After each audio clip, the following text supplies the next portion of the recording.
Là, normalement, tout le monde voit l'écran qui est partagé, n'est-ce pas? J'espère que oui, Violaine, donc tu le vois. Oui, très bien. Ok, super. Alors, passer un peu de temps cet après-midi sur ce webinaire pour essayer de répondre ensemble à cette question, réforme des congés parentaux, bonne nouvelle ou arnaque.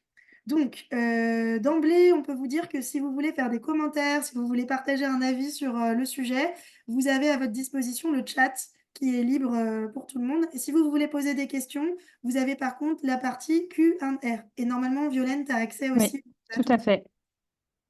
Ok, alors peut-être déjà on commence par se présenter. Moi je m'appelle Elsa et je suis membre du bureau de parents et féministes. J'essaye dans l'association de développer un peu le plaidoyer de l'association, notamment sur la question des congés parentaux. Et Violaine, si tu veux. Alors moi, je suis membre de Parents et Féministes et je travaille notamment avec Elsa sur la question. Et je suis aussi autrice d'un livre qui s'appelle Maternité, paternité, parité, qui est un plaidoyer pour un congé aussi impliquant pour les deux parents. Donc un congé pour paternité ou deuxième parent qui serait aussi qui serait équivalent en fait au congé maternité actuel. Voilà. Ok, donc là, voilà, on est toutes les deux membres de Parents et Féministes. Et pour continuer aussi sur les présentations, sur Parents et Féministes, Parents et Féministes, vous nous connaissez sûrement si vous avez eu accès au lien vers ce webinaire. Et donc, nous sommes une association, loi 1901, classique, qui travaillons sur la question de la parentalité sous un prisme féministe, donc les deux volets de la parentalité. D'abord, l'égalité entre les femmes et les hommes entre les parents, voilà, au sein du couple, mais aussi plus généralement l'égalité entre les femmes et les hommes dans la parentalité au niveau de la société. Et puis le deuxième volet, c'est plus le volet éducation féministe. Donc comment en tant que parent, on élève nos enfants avec des valeurs féministes. Qu'est-ce que ça veut dire? Comment faire? Comment être attentive à une enfance sans sexisme, une égalité entre les filles et les garçons. Voilà en gros le champ d'activité de notre association. Et pour promouvoir ces questions, on a plusieurs leviers d'action, dont le plaidoyer. Et donc le plaidoyer, c'est en gros le fait de porter auprès des pouvoirs publics des propositions et des réformes pour une société qui prône une parentalité un peu plus égalitaire. Euh, Tout ceci étant dit, on vous propose de rentrer directement dans le vif du sujet. Peut-être d'abord quand même vous dire que ce webinaire, c'est une première pour nous. On n'a jamais testé ce format avant. Enfin, on a déjà fait des webinaires, mais pas jamais des webinaires d'actu comme ça. Donc, ce format de décryptage de l'actu, pour nous, c'est une nouveauté. On compte du coup sur votre indulgence. Et aussi, à la fin, si vous avez des commentaires sur ce qui était bien, si vous avez adoré ou au contraire, s'il y avait des choses qui mériteraient d'être améliorées, vous pouvez nous envoyer un petit mail. On sera ravis d'avoir votre retour. Ça nous sera sûrement utile pour éventuellement en faire d'autres derrière. Bon, tout ceci étant dit, rentrons dans le vif du sujet. Violaine, surtout, tu m'interromps ou tu me complètes quand tu as besoin au fur et à mesure. On vous a présenté une petite présentation qui va permettre de poser vraiment tous les sujets autour des débats en cours.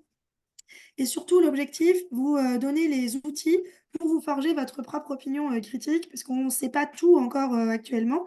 Donc, comme on ne sait pas tout, ce qu'on a voulu, c'est plutôt que vous dire, voilà, ce qu'on pense de la réforme, c'est plutôt quels sont les enjeux, quels sont les critères et comment est-ce qu'on pourra analyser si les annonces à venir sont positives ou négatives avec une perspective féministe.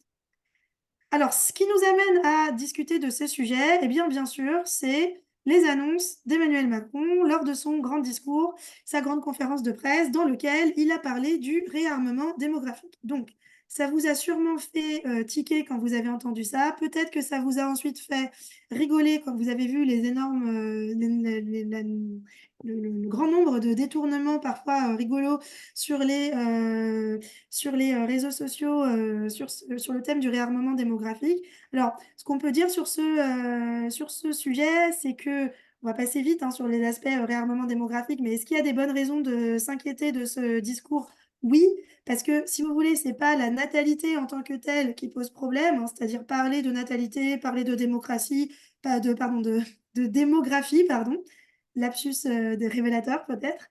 Mais bon, parler de démographie et parler de baisse des naissances, pourquoi pas. Parler de politique familiale, évidemment, c'est intéressant. Parler des obstacles socio-économiques à la maternité, à la place des enfants dans la société, tout ça, pourquoi pas. Ce qui est problématique, c'est le discours nataliste avec une injonction à la natalité, à la maternité sous-jacente, dans un contexte, le faire dans un contexte où il y a des manifestations contre l'IVG quelques jours après son discours, et surtout avec un ton martial qui donne un côté aggravant à ce sujet. Donc on ne va pas développer davantage les enjeux problématiques autour du discours sur le réarmement démographique, mais si vous voulez creuser le sujet, vous pouvez aller lire notre communiqué de presse sur ce sujet. Donc, on a commenté deux, trois petites choses. Et puis, on vous recommande aussi cette émission cet épisode de l'émission C'est ce soir. Donc, c'était la semaine dernière et il y avait donc Anne-Cécile Maillefer et Laurence Rossignol. Donc, Anne-Cécile Maillefer de la Fondation des femmes et Laurence Rossignol, enfin, sénatrice et ancienne ministre de la Famille, qui ont très très bien exposé les sujets. Donc, si vous voulez faire le lien ou faire un avis sur pourquoi c'est problématique ce discours du réarmement démographique surtout, n'hésitez pas à aller voir ces sources-là. Mais donc, du coup, ce que a annoncé Emmanuel Macron, c'est donc, hop, pardon, hop, il a annoncé du coup un congé plus court et mieux rémunéré, donc une réforme des congés parentaux pour répondre à cet objectif de relance de la natalité. Avant de regarder en fait tout ça, on va nous déjà poser les questions de pourquoi est-ce enfin, selon quels critères en fait on va juger de est-ce que les annonces faites par Emmanuel Macron enfin, par le gouvernement maintenant, sont positives ou pas. Et vous allez voir forcément que nous, dans les critères qu'on regarde, on ne trouve pas la relance de la natalité. Donc nous, on va là où le gouvernement met en avant un enjeu de retour de la natalité, mais aussi, c'est pas le seul, ça a été moins commenté, mais il parle aussi de responsabilité des parents, il parle aussi de retour des femmes sur le marché du travail. Donc vous voyez, il y a d'autres éléments, c'est important de les avoir en tête, mais ça, c'est son prisme, c'est la motivation gouvernementale, alors que du point de vue en fait d'une association comme la nôtre, les objectifs qu'on va avoir en tête pour une politique familiale, une politique de congés parentaux, ça va bien sûr être d'abord et avant tout l'égalité entre les femmes et les hommes, mais aussi quelle place des enfants ont dans la société, comment on construit une société qui est accueillante pour les enfants, pour les familles, des questions de santé, notamment de santé maternelle, hein, pour ça plein de questions, notamment la question super importante de la dépression du postpartum. On va aussi avoir un regard sur les inégalités sociales. Et attention, quand on dit inégalités sociales, ça inclut les inégalités entre les femmes, hein, puisque sur des sujets de congés parentaux, finalement, la question de si ce n'est pas les femmes qui gardent les enfants, qui les gardent, souvent c'est d'autres femmes via des professionnels de la petite enfance, pas toujours, dont les salaires sont pas toujours bien valorisées. Donc, vous voyez, c'est encore un autre sujet, les inégalités sociales, y compris entre les femmes. Et puis, mais je le mets volontairement en dernier dans notre hiérarchie des objectifs, la liberté de choix. Alors, c'est provocateur hein, quand je dis qu'on le met en dernier. Évidemment, c'est hyper important, le côté liberté de choix. Simplement, l'enjeu de la liberté en fait, des parents, de la liberté individuelle sur ces questions, elle est énormément mise en avant par tous les bords politiques. Sauf que selon la personne qui vous parle de liberté des femmes, liberté des familles, ça ne voudra pas dire la même chose. Nous, si vous voulez, on inclut la liberté dans une perspective émancipatrice. Donc, ce qui va nous intéresser, c'est la liberté vraiment effective de choisir la manière dont on envisage son entrée dans la parentalité et la naissance d'un enfant. Or, cette liberté, elle s'exerce dans un cadre contraint, avec quand même beaucoup de congés parentaux notamment qui ne sont pas forcément choisis. Et donc des visions de la parentalité un peu entravées. Là, je vais rajouter, si tu veux bien, juste sur la Vas-y. liberté de choix.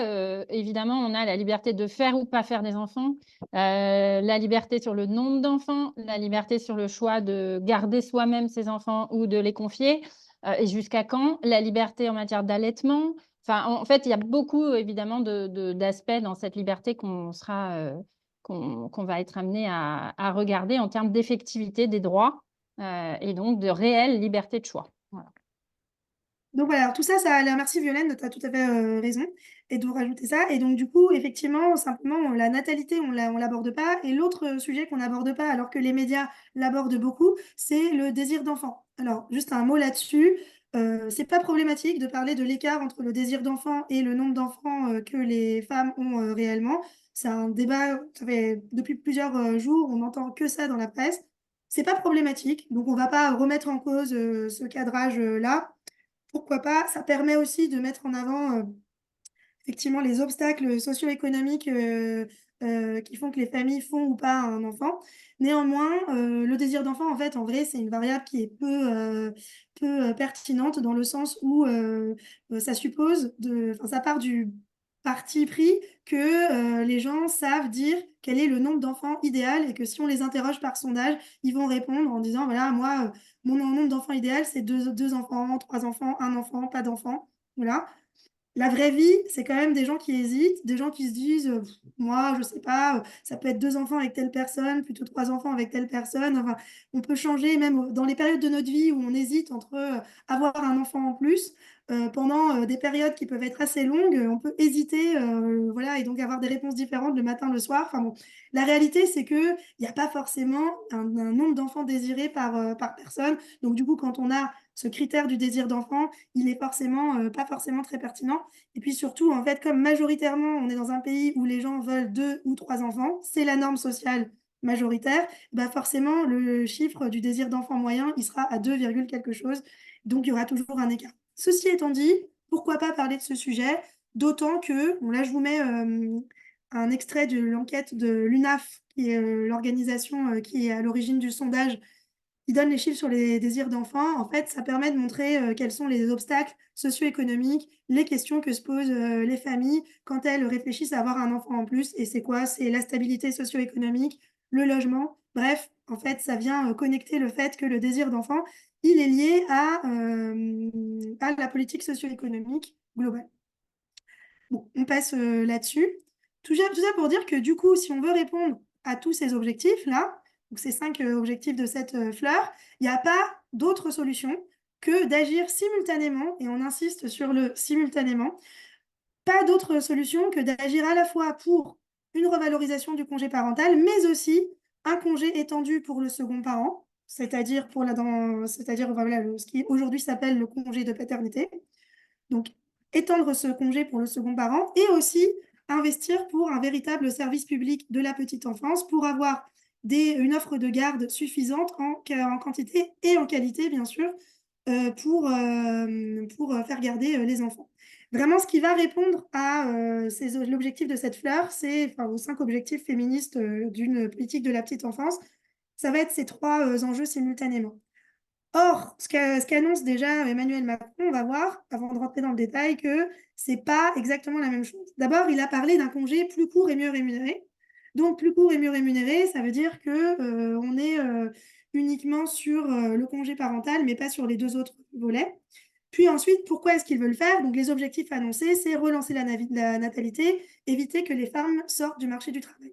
Alors, autant les aspects, effectivement, discrimination des femmes qui sont poussées hors du marché du travail, notamment quand ce n'est pas leur choix, c'est évidemment quelque chose qui nous concerne, mais ce n'est pas exactement comme ça qu'il l'a formulé. Donc lui, c'est plus un enjeu de marché de l'emploi, de réduction du chômage. C'est pas un enjeu émancipateur de la manière dont c'était formulé. Donc déjà, les objectifs sont pas les mêmes. Donc déjà, à partir du moment où les objectifs sont pas les mêmes, la probabilité que le résultat soit pas quelque chose de conforme à ce que l'on attend, bah, évidemment, est déjà un petit peu en germe.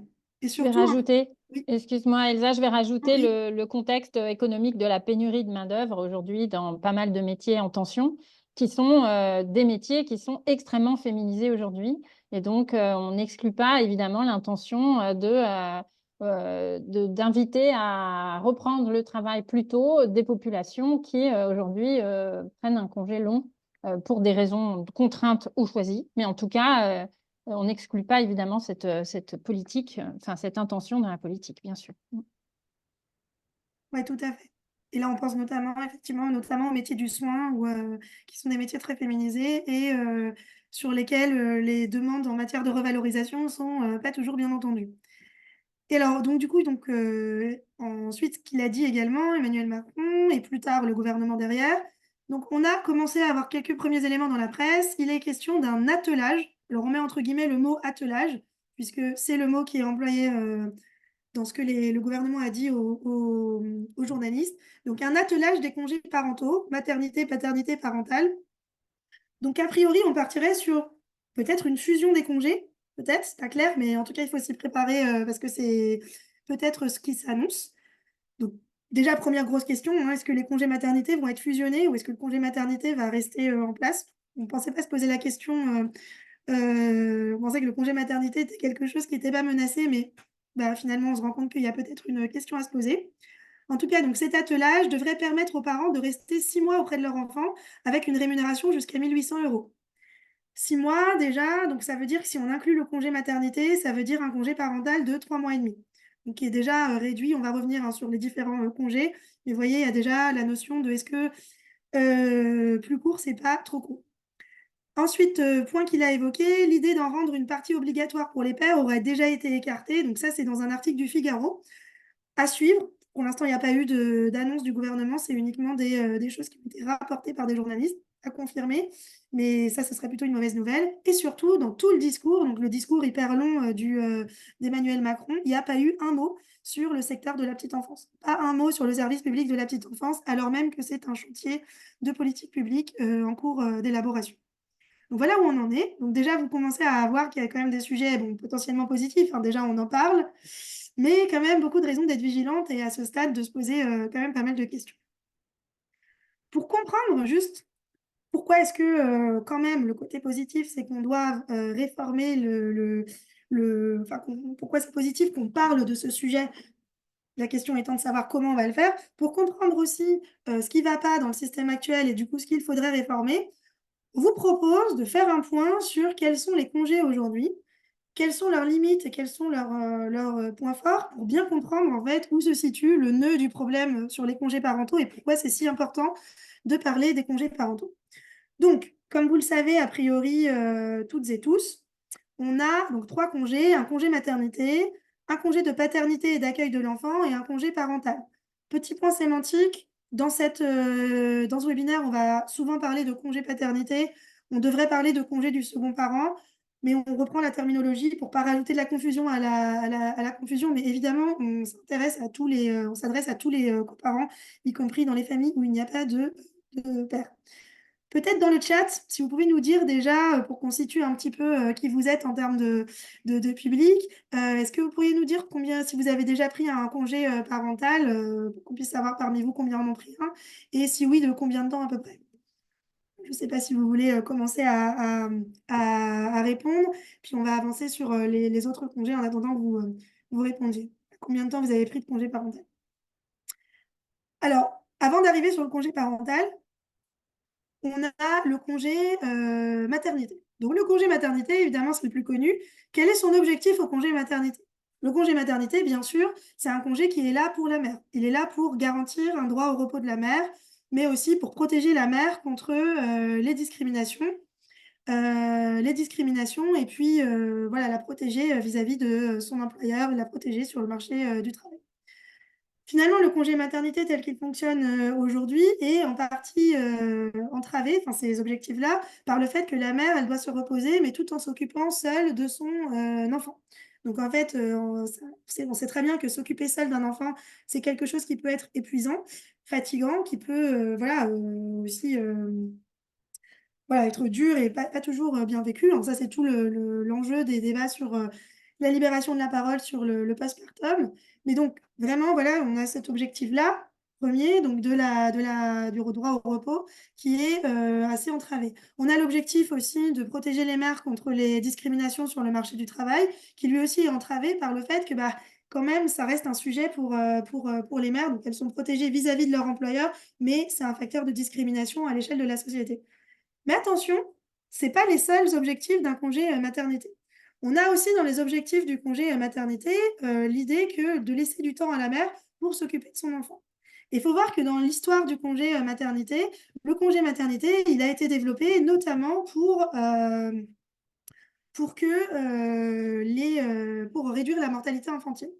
Donc, d'emblée, il y a toujours eu dans le congé maternité ce double objectif, protéger la mère, ce qui, dans les faits, n'est pas toujours assuré et garanti, mais en tout cas, il y a cet objectif, et permettre à la mère de s'occuper du nourrisson qui vient de naître. Le congé paternité, lui, son objectif, donc le congé maternité et paternité, c'est les congés de naissance aujourd'hui. Le congé paternité, son objectif à lui, c'est plutôt d'être un congé, donc lui aussi, d'aide à la mère. Hein. Donc finalement, on est vraiment sur un congé, va y revenir, hein, mais qui positionne le père comme le parent aidant et pas le parent principal. Mais c'est aussi un congé qui est là pour accueillir l'enfant. Donc vraiment pour être, enfin c'est vraiment un congé qui a une dimension de responsabilité vis-à-vis d'un enfant. Et c'est là où il y a le nœud du problème. C'est-à-dire qu'aujourd'hui, finalement, le congé maternité et l'écart entre le congé maternité et le congé paternité pose vraiment une inégalité en fait de responsabilité vis-à-vis d'un enfant entre les deux parents. Si on ne comprend pas ça, on peut pas comprendre en fait les enjeux vraiment d'une réforme des congés parentaux et pourquoi c'est important de ne pas parler que du congé parental, mais aussi du congé paternité. On a besoin d'un congé paternité pour que la mère ne soit pas seule avec un enfant, pour casser ce côté où le père ou la mère, pardon, est le parent principal qui s'occupe de l'enfant. Et on a un troisième congé, donc en plus des congés de naissance, le congé parental. Le congé parental, lui, alors il est plus flexible, ça, il est mal rémunéré, il va pas du tout, il faut le réformer, là il y a consensus là-dessus. Mais en théorie, c'est le congé qui est là pour permettre les conditions du choix. C'est-à-dire choix pour chaque famille de choisir la manière dont elle envisage d'accueillir un enfant. Est-ce qu'on veut garder l'enfant longtemps à la maison ou au contraire reprendre le boulot assez rapidement?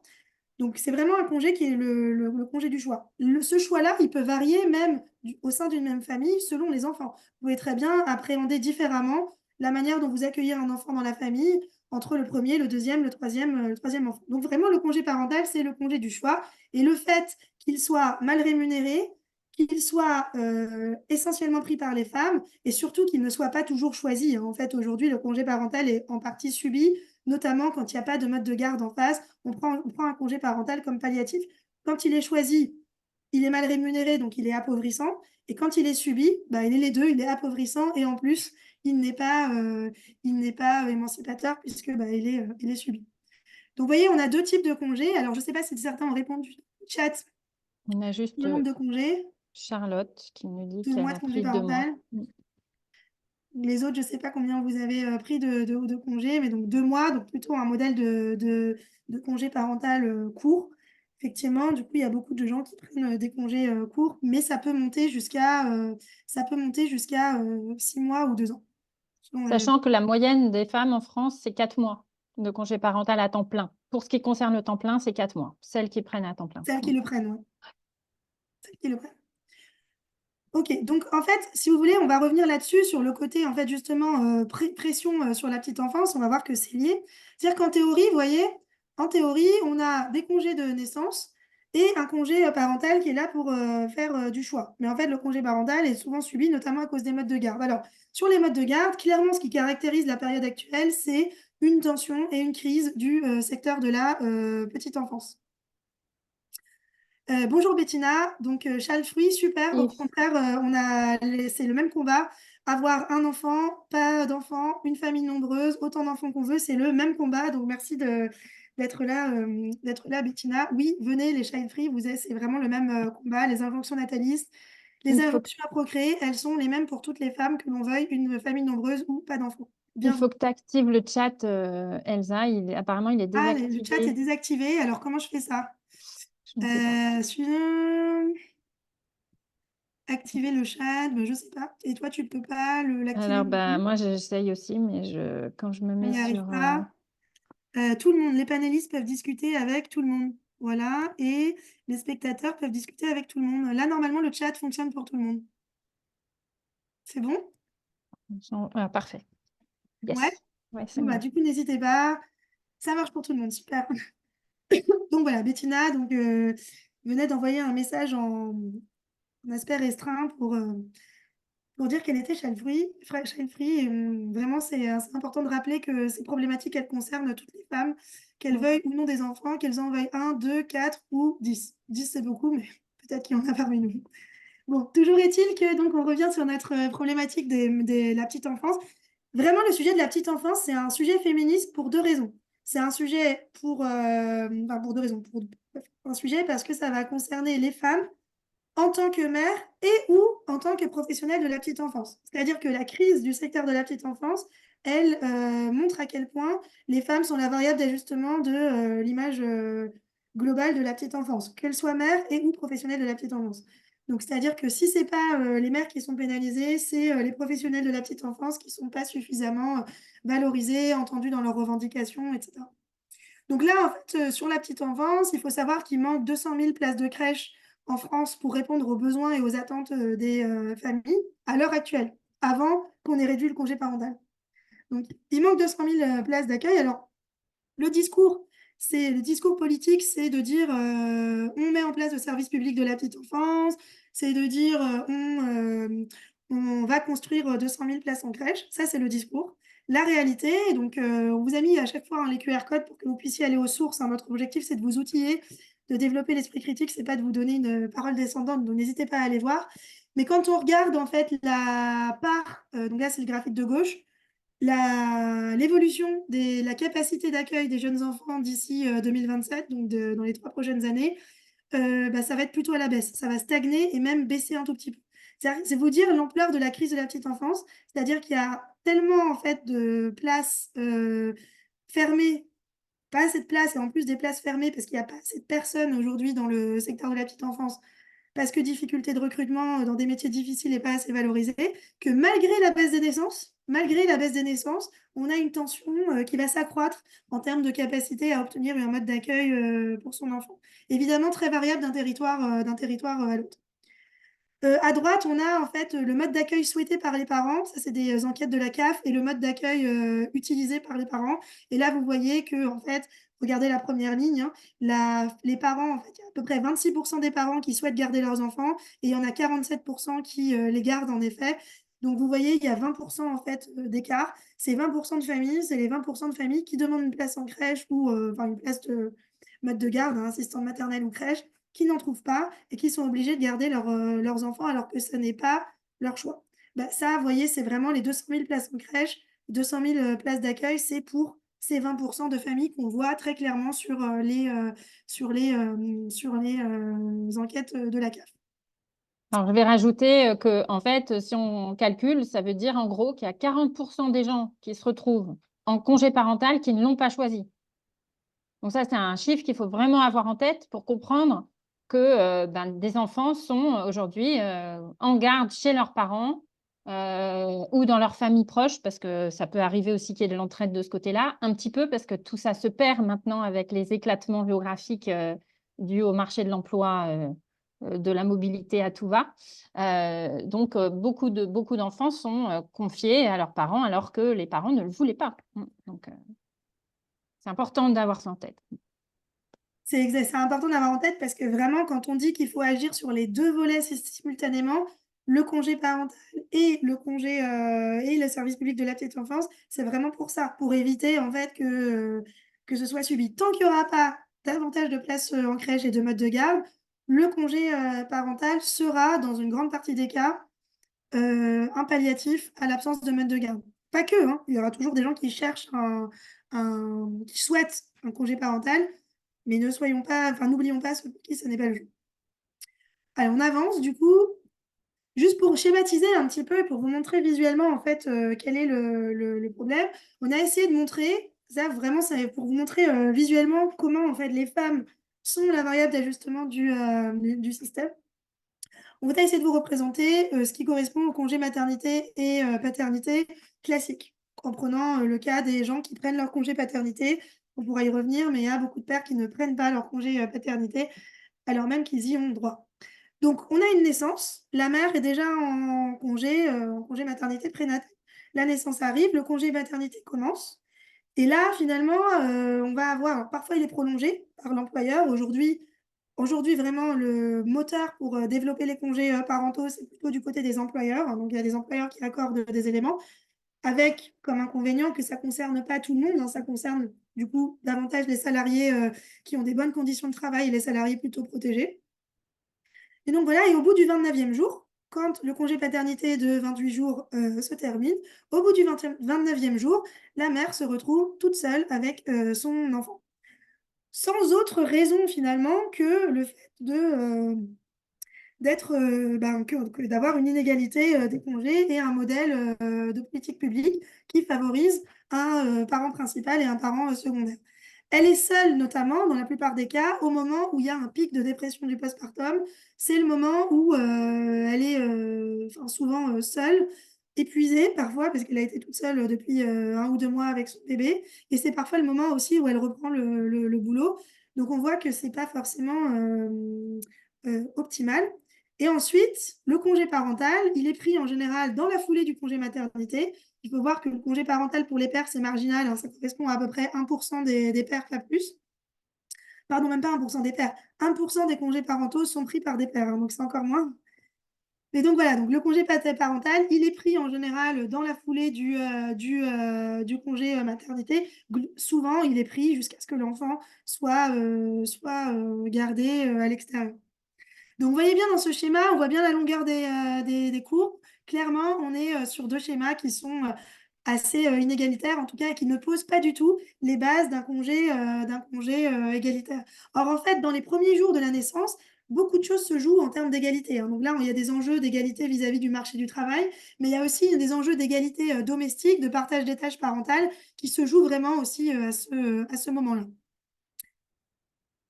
Si vous avez des questions, on pourra revenir hein, sur le détail des différents congés, mais bon, ça, c'est des choses que vous trouvez sur Internet facilement. Juste vous dire que les 3 critères hein, qui déterminent un congé, c'est la durée, la rémunération, la transférabilité.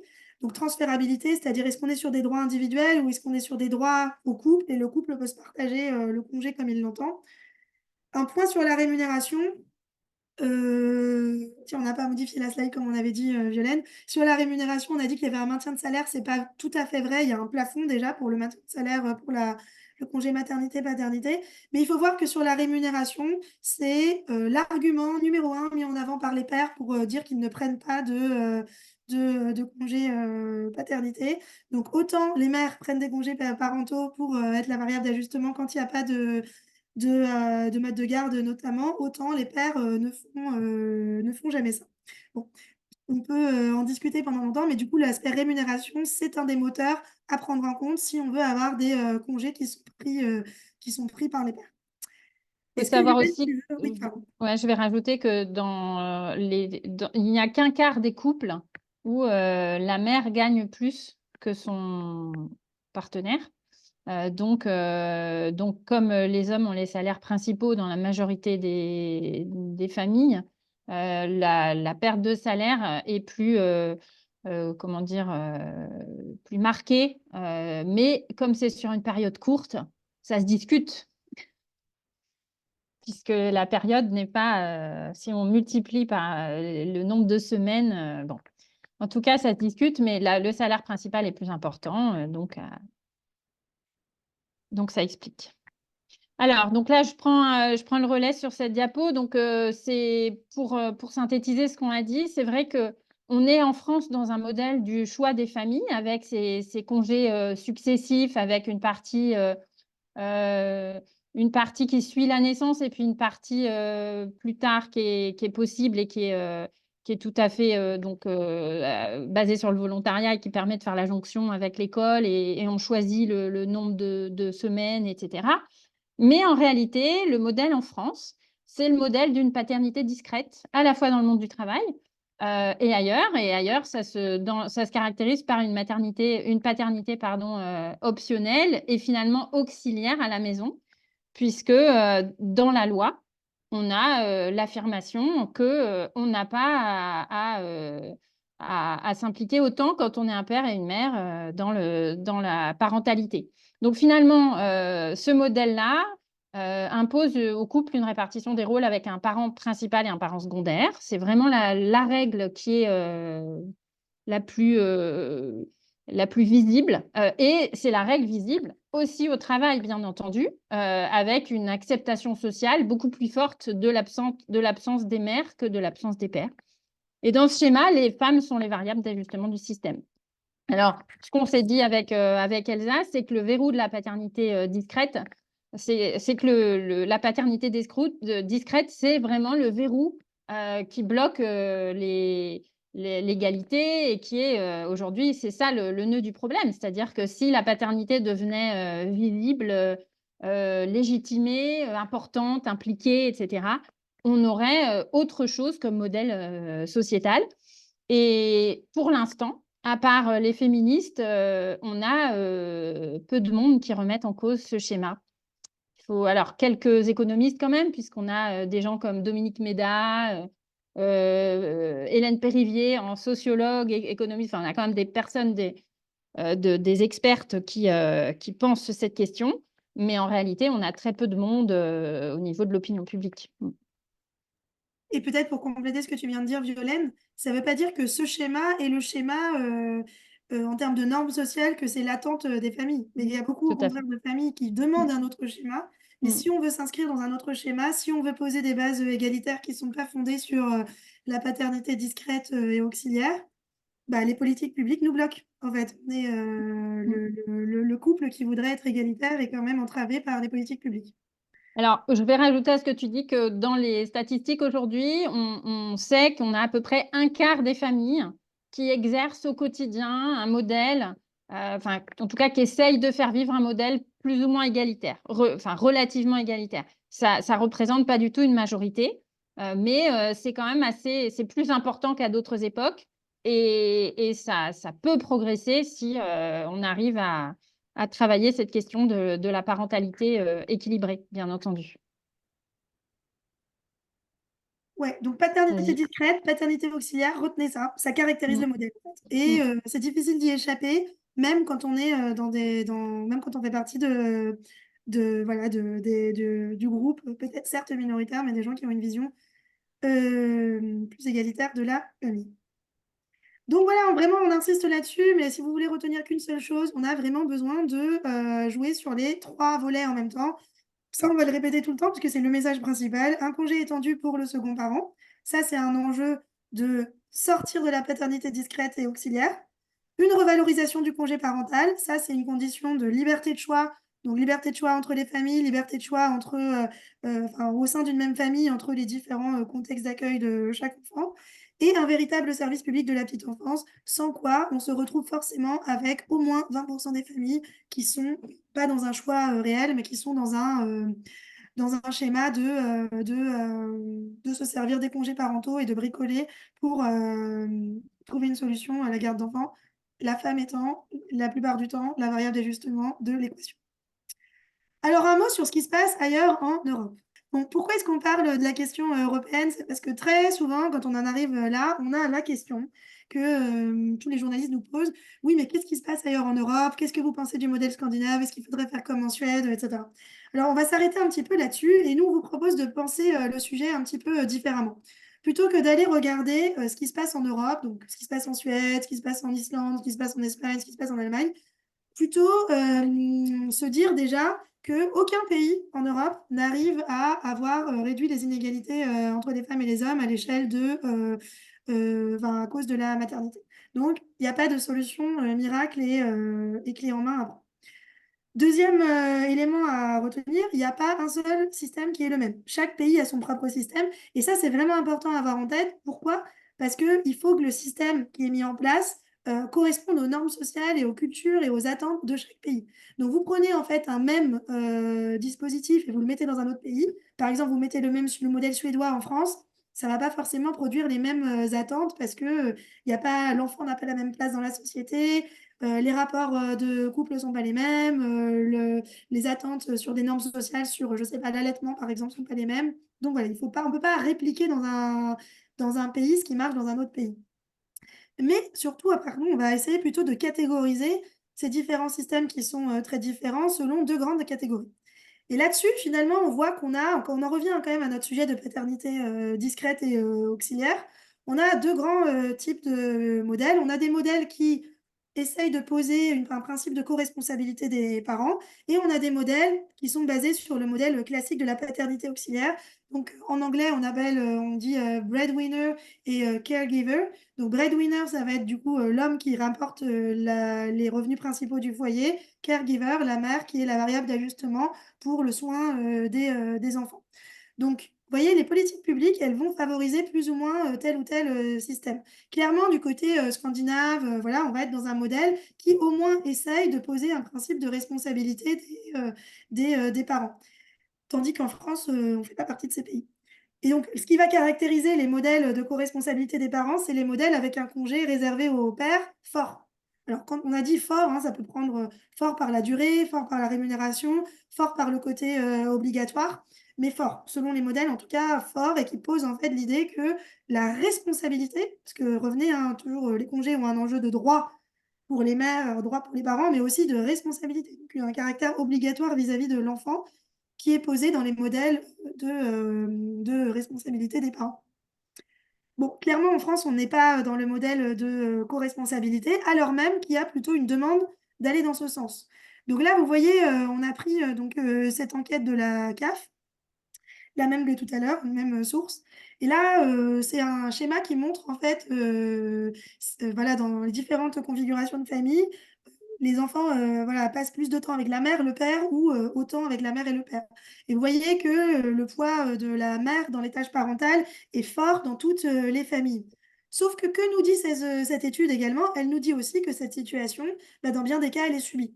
Donc en fait, si vous voulez, vous avez un modèle qui pousse à avoir un investissement plus fort de la mère, et des familles en face qui disent, bah oui, mais en fait, c'est plutôt subi. Nous, on aimerait plutôt avoir un meilleur partage père-mère. Donc en fait, schématiquement, on peut se dire qu'on est aujourd'hui dans un modèle colonne de droite, un modèle paternité auxiliaire, breadwinner, caregiver, et plutôt une demande sociale d'aller vers de la co-responsabilité des parents. Bon, alors, qu'est-ce qui se passe en Europe? Trois pays sur lesquels on peut dire un mot. La Scandinavie, bon, j'ai déjà commenté, mais attention à la Scandinavie. La Scandinavie, c'est des congés parentaux longs, mais qui vont de pair aussi avec un droit opposable au mode de garde. Donc, c'est très différent de notre système. Ça va aussi de pair avec une norme sociale où les parents gardent leurs enfants à la maison la première année. Donc, c'est pas, voilà, c'est pas, est-ce que c'est transposable dans la culture française à voir, mais en tout cas, il faut être un petit peu vigilant là-dessus. Les normes sociales sont beaucoup plus fortes qu'ailleurs. Et en contrepartie, on a ce droit opposable au mode de garde. Donc, on a un secteur de la petite enfance qui fonctionne, qui n'est pas en crise comme chez nous. On a le modèle espagnol. Alors, le modèle espagnol, c'est vraiment dommage qu'on n'en parle pas plus parce qu'il est super du point de vue de l'égalité. Il faut savoir qu'en Espagne, depuis le 1er janvier 2021, il y a un congé paternité égalitaire au congé maternité, donc 16 semaines pour les deux parents, et ça va être étendu cette année à 20 semaines. Donc, voilà, ça veut dire que le congé maternité va être étendu, mais aussi le congé paternité. Donc, vous voyez, là, on est sur quelque chose d'assez intéressant. Et le modèle allemand, alors là, le modèle allemand, c'est le modèle où on vous met des petits warnings, mode attention. Et on parle quand même du modèle allemand. Pourquoi? Parce qu'aujourd'hui, le modèle allemand, ça semble être l'inspiration du gouvernement. Et donc, le modèle allemand, c'est un modèle de congés parentaux longs, mais pris en grande partie par les femmes, et avec notamment un temps partiel massif des femmes qui, en fait, voilà, est plutôt défavorable à l'égalité entre les femmes et les hommes. C'est pas un modèle où la natalité est forte, mais en tout cas, ça semble être un modèle dont s'inspire le gouvernement. En tout cas, il y a eu des rapports parlementaires qui laissaient penser que c'était une source d'inspiration. Donc, quand on vous dit Allemagne, faites attention parce que c'est pas un modèle pro-égalité entre les femmes et les hommes. Donc vraiment, faisons attention. En Allemagne, il faut savoir qu'il y a des taux énormes de femmes diplômées qui renoncent à faire un enfant. Et encore une fois, pas, oui, c'est pas la question de dire c'est pas bien que les femmes arrêtent de faire des enfants. Évidemment, c'est pas du tout ça le sujet. C'est qu'on sait que c'est contraint, c'est-à-dire que c'est impossible de concilier une vie professionnelle et une vie. Enfin, c'est impossible. Beaucoup de femmes considèrent que c'est impossible de concilier donc la vie professionnelle et vie familiale en Allemagne. Donc attention, du point de vue liberté, émancipation, c'est pas un modèle au top. Mais c'est un modèle qui apparemment est inspirant aujourd'hui, donc attention. Bon, on en revient, une fois qu'on a dit tout ça, à la question de ce qu'a annoncé Emmanuel Macron, donc un congé plus court et mieux rémunéré, un attelage des congés parentaux et voilà, rien sur le service public de la petite enfance, un objectif de natalité, 6 mois pour chaque parent, une rémunération jusqu'à 1 800 euros et a priori, pas de caractère obligatoire pour le congé paternité. Donc là, en fait, qu'est-ce qu'on va dire en termes de côté positif et négatif? Alors, tout n'est pas négatif. On est en plus nous, on essaye de porter un discours juste, hein, pas un discours entièrement mauvais. Et donc, ce qui n'est pas négatif, ce qui est plutôt positif, c'est que le sujet est à l'agenda. C'est-à-dire, nous, il faut voir que ça fait longtemps qu'on essaye de dire au gouvernement qu'il faut parler des congés parentaux. Et pour l'instant, il n'y avait rien qui était annoncé. Avant juillet dernier, il n'y avait pas du tout de prise en compte de ce sujet. Donc le sujet est à l'agenda, on en parle, en soi c'est positif, hein, parce que la situation actuelle, elle n'est pas satisfaisante, le congé parental est trop peu rémunéré, ne fonctionne pas, répond pas aux besoins. L'enjeu de partage des congés semble pris en compte. Donc, encore une fois, le côté part obligatoire du congé paternité ne semble pas pris en compte, mais le fait que les deux parents puissent prendre un congé mieux rémunéré, ça semble être un élément pris en compte. La rémunération meilleure devrait permettre aux pères qui le souhaitent de prendre davantage de congés paternité. Voilà. Et en général, ça risque d'être avantageux pour les personnes qui prennent un congé court. Donc, les personnes qui prennent un congé parental court pour rester un petit peu plus auprès de leur enfant, tout en attendant d'avoir un mode de garde. Donc, ce schéma-là, il risque d'être plutôt favorisé par la réforme, sous toute réserve, hein. Il manque encore beaucoup d'éléments. Mais ce schéma-là, les congés parentaux de 2 3 mois, ça va plutôt être quelque chose qui va peut-être gagner au change avec la réforme. En revanche, le côté, alors on ne sait pas si c'est un côté négatif, mais pour l'instant, c'est des questions. On n'a pas été jusqu'à mettre négatif, mais bon, c'est des questions qui appellent une vigilance très forte. D'abord, ben, est-ce qu'on a le mieux rémunéré? Donc, le mieux rémunéré, donc, il a été question de mettre des indemnités journalières en disant que ce serait plafonné à 1 800 euros.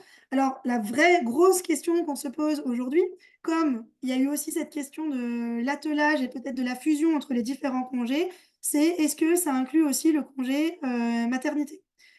Alors, clairement, si le congé maternité et paternité tel qu'il existe aujourd'hui, lui aussi a baissé dans la rémunération, ce serait vraiment un gros problème. Donc là, il faut vraiment qu'on soit mobilisé pour sanctuariser la rémunération du congé maternité-paternité aujourd'hui et que plus généralement, on renforce l'idée que les congés de naissance, maternité-paternité, soient bien rémunérés avec un maintien de salaire, qu'on soit dans une logique d'étendre la couverture plutôt que de l'affaiblir.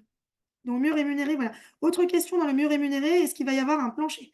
C'est-à-dire, voilà, on parle d'une rémunération proportionnelle au salaire, mais peut-être s'assurer pour les personnes précaires, les personnes à bas salaire, qu'il y aura bien un plancher que personne ne va perdre dans cette réforme. Si on est sur du proportionnel, c'est possible que des gens gagnent moins qu'ils auraient gagné avant. Bon, ensuite, est-ce que le partage entre les femmes et les hommes est vraiment pris en compte ou est-ce que c'est juste un discours? Pour l'instant, on a quand même plutôt des éléments qui laissent penser que c'est plus un discours. Mais bon, on va voir. Laissons le bénéfice du doute pour le moment. Surtout, il n'y a rien sur les modes de garde et sur le secteur de la petite public de la petite enfance. Donc, il y a eu une loi sur le secteur public de la petite enfance, mais c'est une loi de gouvernance, hein, si vous voulez. Ce n'est pas une loi qui pose énormément de choses. Il y a aussi du budget qui est mis sur la table pour revaloriser les salaires dans le secteur, mais il suffit de voir un peu comment réagissent les syndicats de professionnels de la petite enfance. Ils sont quand même très remontés. Surtout, c'est un secteur qui est déjà sous-dimensionné. Donc, à court terme, on l'a vu, hein, il n'y aura pas d'augmentation de l'offre de garde à court terme. On va avoir des départs massifs en retraite des assistantes maternelles, etc. Donc, la grande question, c'est qu'est-ce qui va se passer au bout de 6 mois pour les familles sans solution de garde? Donc voilà, et sachant qu'il faut mettre ça en lien aussi avec les autres réformes, l'assurance chômage, le contrôle des personnes au RSA, comment est-ce que les personnes, notamment les personnes précaires, les personnes à bas revenus, qui ne trouvent pas de solution au bout de 6 mois, comment vont-elles faire? Elles seront ni en congé parental, ni avec une solution de garde. Le budget, alors là, on sait que c'est compliqué de parler de budget, ça on rentre tout de suite dans la technique, mais il va y avoir du coup des éléments de budget. Clairement, si on est sur un budget constant, et nous on a des éléments qui nous laissent penser qu'on est sur une réforme à budget constant, si on est sur une réforme à budget constant, alors on va se retrouver avec un jeu de vases communicants, il va forcément y avoir des gagnants et des perdants. Donc la question c'est qui va être perdant? Mais une façon de poser le sujet, c'est quand même aussi de se dire il faut éviter qu'on ait une réforme qui permette à certains pères de prendre des congés parentaux, mais que cette réforme soit financée dans les faits par de l'argent qui sinon aurait été versé à des femmes qui ont plutôt des bas salaires, des bas revenus et qui prenaient des congés longs. Si c'est ça l'enjeu de la réforme, ça va quand même être problématique. Ça va quand même être problématique. Je parle bien sûr des congés parentaux longs choisis, hein. Donc si en fait voilà, on a un transfert des femmes vers les hommes, c'est problématique. Violaine, tu voulais compléter? Oui, je voulais juste compléter par le chiffre qu'aujourd'hui, on a presque une femme sur 5 qui ne bénéficie pas, enfin, qui est en congé maternité dans la mesure où elle a un bébé, mais en réalité qui ne bénéficie pas de l'indemnité. Ce congé n'est pas indemnisé parce qu'elles n'ont pas cumulé assez de droits. Et du coup, la question de la conditionnalité du prolongement du congé, voilà, de ce qui s'appelle le congé de naissance, c'est aussi important. C'est-à-dire qu'en réalité, il y a quand même beaucoup de femmes aujourd'hui qui déjà n'ont pas les droits pour le congé maternité. Donc, quid aussi de la suite pour elles en termes de rémunération de la suite, enfin d'indemnisation de la suite. Donc, c'est une vraie question, cette histoire qui concerne beaucoup de femmes en réalité. Oui, tout à fait. En fait, aujourd'hui, dans le droit du travail, il y a vraiment l'indemnisation et la durée, c'est deux choses différentes. Oui, Donc, en fait, c'est vraiment une question aussi, est-ce qu'on supprime le congé parental ou est-ce qu'on supprime, on réduit juste l'indemnisation? Pour l'instant, on ne sait pas, on n'a aucune réponse, ouais, hein. on ne sait pas. Hop. Quid du temps partiel? Le coût partiel, c'est important aussi, hein. On pense vraiment notamment le temps partiel des hommes. Ce serait un sujet qui aurait un vrai effet transformateur sur la société. Imaginez que les hommes se mettent à prendre des 80%, bon, bah, ça va forcément bouger un peu la façon d'envisager la maternité dans le monde du travail. Et puis après, bien sûr, le cœur de la question, plus court ou trop court. Qu'en gros, là, on part sur 6 mois, c'est moins que la durée moyenne des congés parentaux actuellement pris. Donc, on va vous passer un peu le tableau des congés parentaux. Alors, c'est un tableau un peu compliqué, mais vous voyez, je ne sais pas si vous voyez ma souris quand je bouge, mais vous voyez, donc là, vous voyez, ça compare la réforme de 2014, la réforme de 2015. Donc, il y a eu une réforme du congé parental en 2014, une réforme qui a été présentée comme une réforme d'égalité entre les femmes et les hommes, mais qui en réalité était quand même une réforme d'économie budgétaire, une réforme aussi qui présentait un objectif de renforcer comment dire, le fait que les pères allaient prendre un congé paternité. Il y avait un objectif de 25% de pères prennent un congé paternité. En réalité, on est passé de 0,5 à 0,8%. C'est ce qu'on appelle quelque chose qui n'a pas trop marché. En tout cas, voyez, donc regardez la colonne du milieu, donc en janvier 2015, après la réforme, on voit en fait qu'on a 4 mois de congés qui sont pris en moyenne par les mères pour un congé à taux plein. Et pour les enfants donc, qui ne sont pas le premier enfant, parents de rang 2 ou rang 3, c'est plutôt un peu plus long, donc plutôt 6 mois. Vous voyez, 5,9 mois. Quand c'est les pères, donc les rares pères qui prennent leur congé, ils prennent des congés de plus de 6 mois, hein. Quand ils prennent un congé pour le deuxième ou troisième enfant, ils prennent plutôt des congés longs. Donc, vous voyez, en fait, bon, c'est un indicateur, on n'a pas de chiffres vraiment à jour sur voilà, les évolutions année par année, comment ça évolue. Mais à défaut, on utilise ce tableau, ça donne une indication que quand même, il faut faire attention à plus court, que ce soit pas moins court. Si vous voulez 4 mois, on va dire 4 mois pour une mère qui prend un congé paternité, ça veut dire qu'en fait, elle a besoin de 6 mois et demi, donc 2 mois et demi de congé postnatal, plus 4 mois de congé parental. Ça nous semble un peu le minimum incompressible, mais surtout une moyenne. Attention, une moyenne, ça veut dire qu'il y a beaucoup de femmes qui prennent plus que 4 mois. Donc elle risque vraiment d'être perdante dans l'équation. Voilà, une fois qu'on a dit ça, Violaine, si tu veux conclure peut-être sur ce qu'on peut dire sur la réforme. Oui, bah aujourd'hui, on a beaucoup de points d'interrogation. Donc, c'est clairement qu'on est dans une situation où il y a trop de flou pour se prononcer. Alors, même si on aurait évidemment détesté avoir un truc clé en main, on est plutôt dans un moment où il faut s'investir dans le débat public pour dire son avis, pour l'influencer. Mais on a beaucoup de raisons d'être très vigilants et vigilantes sur le sujet.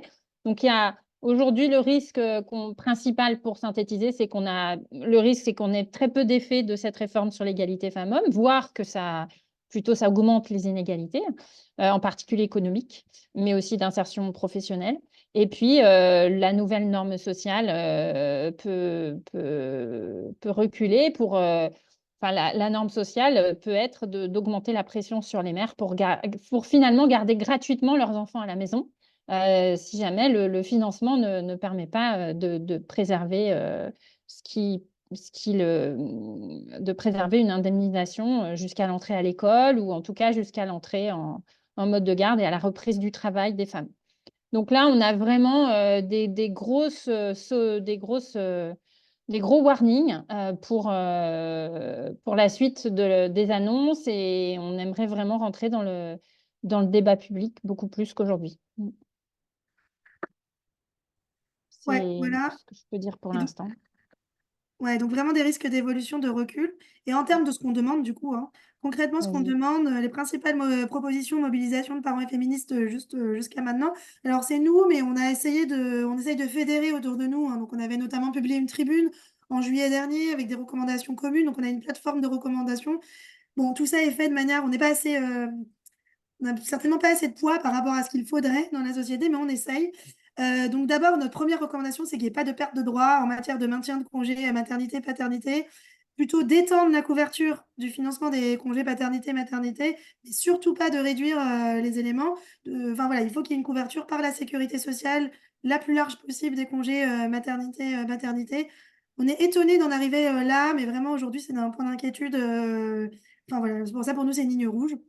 Ensuite, il ne faut pas lâcher sur le congé paternité, congé coparent. Aujourd'hui, ça s'appelle congé paternité, mais qui est un congé de coparent. C'est essentiel. Et on espère qu'on a réussi à vous en convaincre cet après-midi, mais si on veut changer de modèle, il faut un congé paternité fort. Vraiment, sinon, on reste sur le modèle breadwinner, caregiver, donc l'homme rapporte le pain à la maison, la femme est la variable d'ajustement. Si on veut casser ça, c'est très dur, mais il ne faut pas lâcher sur le congé paternité.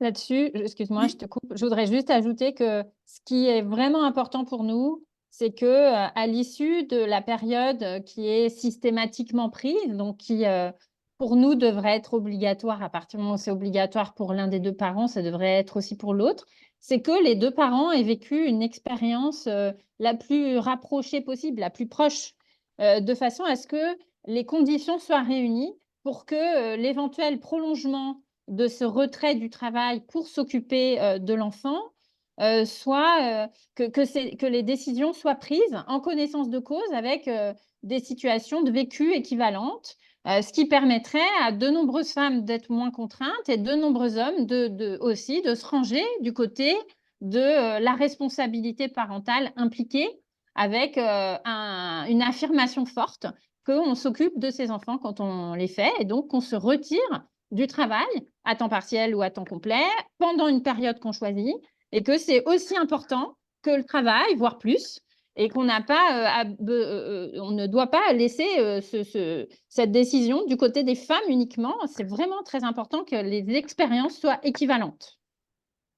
Je te laisse prendre la suite. Non, non, mais c'est très bien dit.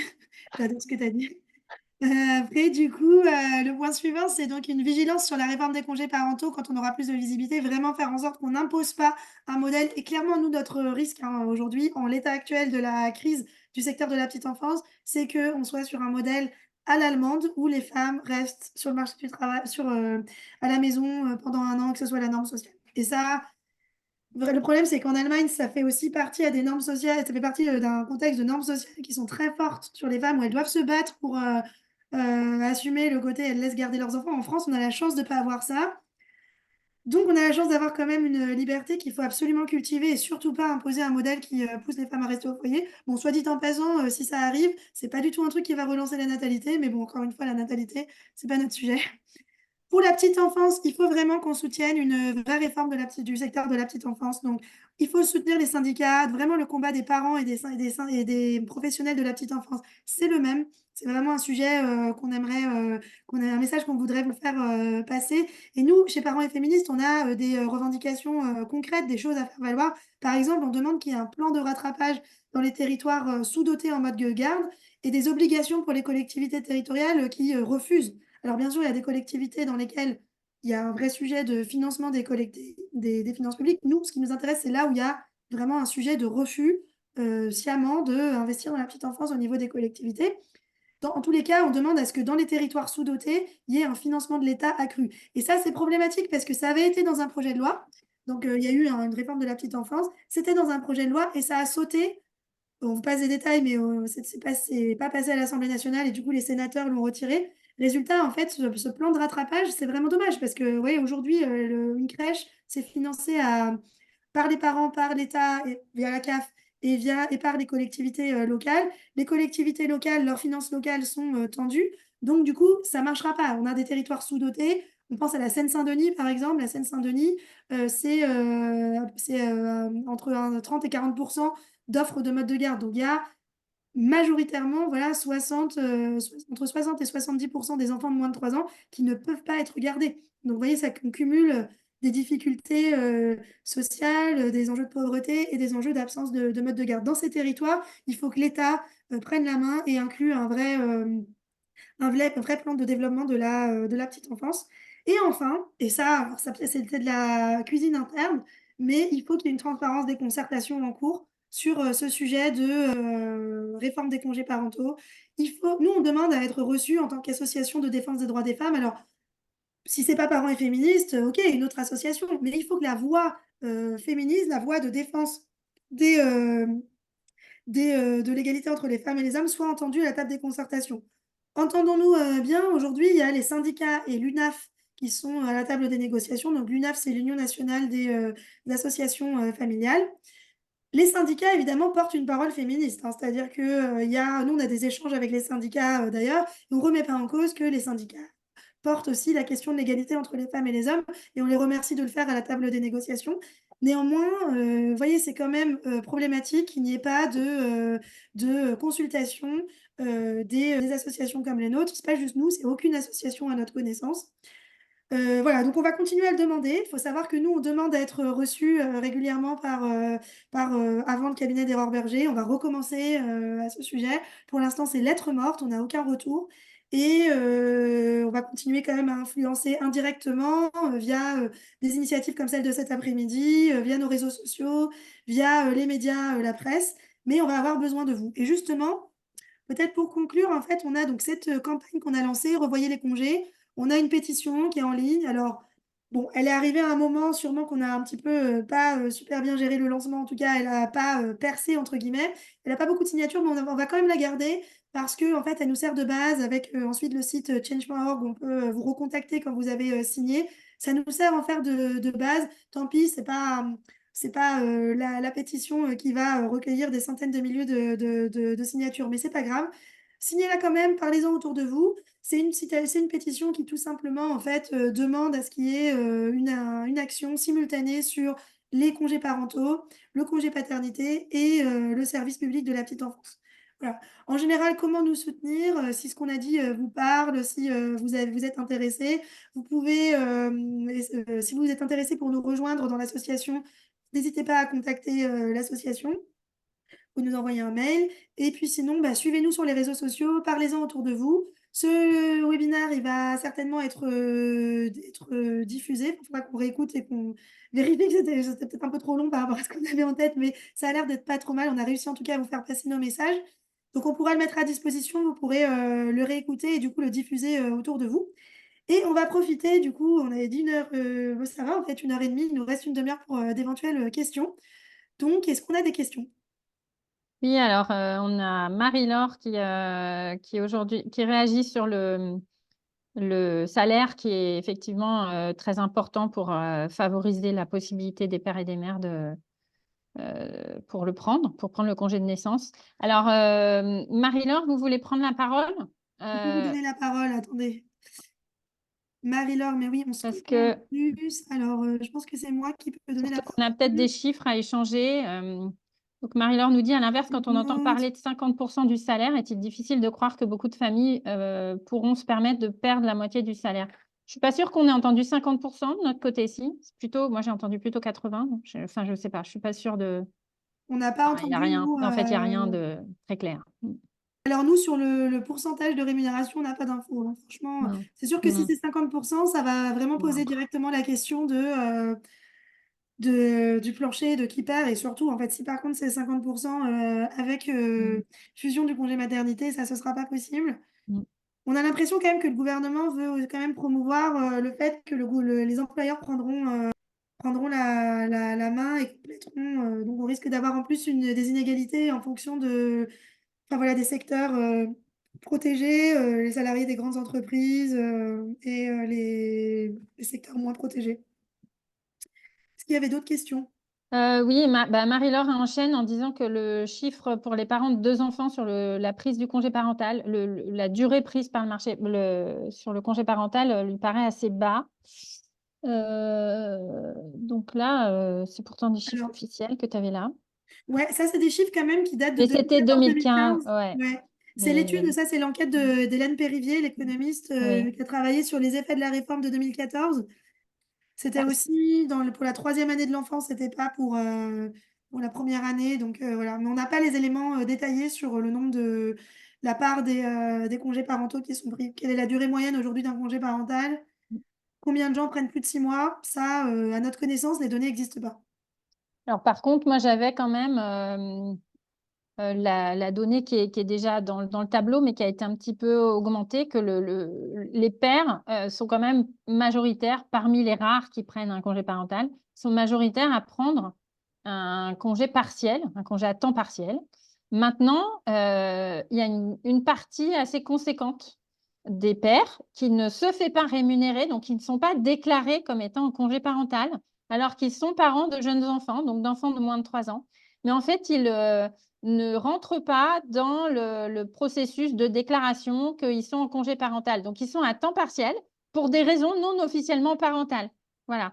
Donc, en réalité, on a plus de pères que ça n'est déclaré, mais qui ne s'officialisent pas. Alors, ce n'est pas énorme, hein. Il y a 30% J'ai 30% en tête, je l'ai mis sur le document que je t'ai envoyé, Elsa, sur les chiffres que j'ai. Je crois que c'est 30% de ceux qui sont à temps partiel. Alors, on a très peu de pères à temps partiel. Donc, mais en tout cas, il y a une proportion assez conséquente de pères qui ne se déclarent pas. Donc là aussi, il y a une campagne de sensibilisation qui est nécessaire pour légitimer. Ça va avec, en fait, cette donnée-là, elle va complètement avec le fait qu'aujourd'hui, la paternité n'est pas légitimée et n'est pas visible dans le monde du travail. Donc, nous, on veut vraiment faire passer, enfin, qu'il y ait un passage volontariste d'une paternité discrète à une paternité légitimée, visible et impliquée, en fait. Et c'est en faisant une réforme qui affirme la paternité comme impliquante et qu'on la légitime réellement, ce qui n'est pas du tout le cas des lois aujourd'hui en réalité, qui changerait la donne. Voilà, Marie-Laure, tu peux allumer ton micro et voilà, si quelqu'un Voilà, veut c'est bon. parler, voilà. Yes. Voilà, c'est bon. Non, je vous retrouve, il faut que je vous retrouve les références, mais il y a quelques journalistes qui ont parlé d'informations qu'ils avaient de l'Élysée, comme quoi le taux de 50% de rémunération était la base de Voilà. discussion aujourd'hui. La plupart des articles disent qu'on ne sait pas le taux auquel ce sera rémunéré. Mais, Ouais. donc, pour l'instant, on n'a pas d'informations. D'accord. Mais enfin, ils ont évoqué ce taux-là, alors que le rapport Cyrulnik proposait, je ne sais plus si c'était 70 ou 75, mais c'était sur un taux qui était plus élevé. Donc, Alors, le rapport ok. Cyrulnik pour les autres, c'est un rapport dit des 1000 premiers jours. Donc, c'est un rapport qui a été donné. Alors, je ne sais pas si on a gardé les slides encore, mais voilà, il y a effectivement plusieurs rapports qui ont préconisé un allongement du congé parental avec une perspective un peu, alors parfois avec du congé paternité, parfois non, mais on a quand même beaucoup, enfin, il y a un consensus institutionnel sur la nécessité d'avoir un congé mieux rémunéré. Là, le risque, en fait, finalement, Marie-Laure, c'est que on ait un congé plus court, à peine mieux rémunéré. C'est un peu ça, si on résume, en fait, Sans plus solution de court, garde. trop court, plus court, trop court, pas forcément mieux rémunéré, à peine plus rémunéré, et sans forcément ouais, de solution de garde. Sans Ouais. solution de garde et sans obligation pour l'autre parent de le L'autre prendre. parent. Mm. Ce qui fait que soit ça serait pris en simultané, si jamais c'était pris, soit enfin, avec peu d'incitation finalement à le prendre même à la file, hein, si jamais ça permet, si jamais ça permettait de prolonger le séjour de l'enfant à la maison, en fait, faudrait au moins l'inciter convenablement. Enfin, en fait, il y a beaucoup de risques. Ouais, je suis d'accord. Je partage votre analyse complètement. Ouais. Est-ce que d'autres personnes ont envie de prendre la parole? On vous a donné les accès en micro, hein, si quelqu'un veut prendre la parole. Il n'y a pas de questions, c'est sûr que c'était très clair. Voilà. C'est sûr que tout le monde s'ennuie. Bah écoutez, s'il n'y a pas d'autres questions, on va peut-être pas forcément vous retenir plus. On va vous laisser profiter de votre dimanche. Juste, bah voilà, si jamais vous voulez nous faire des commentaires sur est-ce que vous avez aimé cette enfin, ce webinaire, est-ce que ça vous a semblé intéressant, pas intéressant? Ah, on a quelque chose. Voilà, n'hésitez pas merci. C'était super clair, bah, tant mieux. Voilà, n'hésitez pas en tout cas même aussi à nous dire les choses un peu moins claires ou les points à améliorer parce que vraiment voilà, c'était la première fois qu'on faisait un webinaire de décryptage comme ça. Le but c'était de vous outiller. Pour nous, ça a été très utile aussi de réfléchir entre nous à comment on explique, comment on fait de la pédagogie, comment on présente les choses. Donc c'était utile aussi pour nous en coulisses. Et voilà, si ça vous a plu, on pourra éventuellement envisager d'en refaire d'autres plus tard. Moi, j'aurais une question au groupe. Est-ce que l'idée de vraiment utiliser cette formulation de la paternité discrète et de la paternité auxiliaire, enfin discrète publiquement et auxiliaire à la maison, est-ce que ça vous semble important de répandre ce genre de formulation pour bien faire comprendre, pour que tout le monde se reconnaisse en fait là-dedans, enfin le plus possible? Est-ce que ça vous semble intéressant de le formuler comme ça? Parlant en tout cas. Parlant, ouais. Est-ce que c'est une formulation bien parlante? Moi, je la trouve hyper parlante, mais je ne parle que pour moi. Et Elsa avait l'air convaincue aussi, mais Moi, j'aime bien paternité discrète. Je pense ouais. que ça résout bien les sujets. Bon. Bon. Ouais. Oui, tout à fait. Voilà, on n'a que Ok, des personnes qui trouvent ok. que c'est très parlant. Bon, ça marche. Ok, bon bah écoutez, on va vous laisser là-dessus. Tout, a priori, on va recycler une partie du contenu de ce webinaire en contenu sur les réseaux sociaux. On vous laisse profiter de votre dimanche. Le replay sera disponible. On ne sait pas quand, mais dès qu'on peut, dès qu'on trouve le temps de le rendre disponible. Et merci beaucoup d'être venu, d'avoir participé, de nous avoir écoutés. On espère que vous avez appris des choses. Surtout, si vous ne l'avez pas déjà fait, signez notre pétition. Allez voir notre site, allez voir nos réseaux sociaux. Et puis, on vous souhaite un bon dimanche. Merci Lisez à le livre de toutes. Violaine aussi. Maternité, Ouais, paternité. je vous montre. C'est celui-là. Puis là, voilà, un petit livre jaune. Voilà. Violaine Dutro, édition du Faubourg. Merci à tous et à toutes Merci. et à tous. Je crois à toutes, hein, parce que d'ici à ce Mm. qu'un père se connecte sur un webinaire un dimanche après-midi sur le congé Peut-être, paternité peut-être. parentale, hein, voilà, c'est une partie du problème. Paternité discrète, c'est ça aussi. Et puis, on vous souhaite un bon dimanche. Au revoir. Merci beaucoup. Au revoir.